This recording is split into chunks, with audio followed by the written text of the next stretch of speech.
I'm gonna show you how to make some really good chicken. I'm gonna be using chipotle roasted garlic,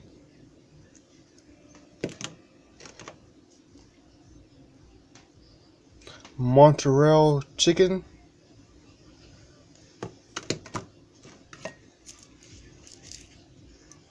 roasted garlic and herb,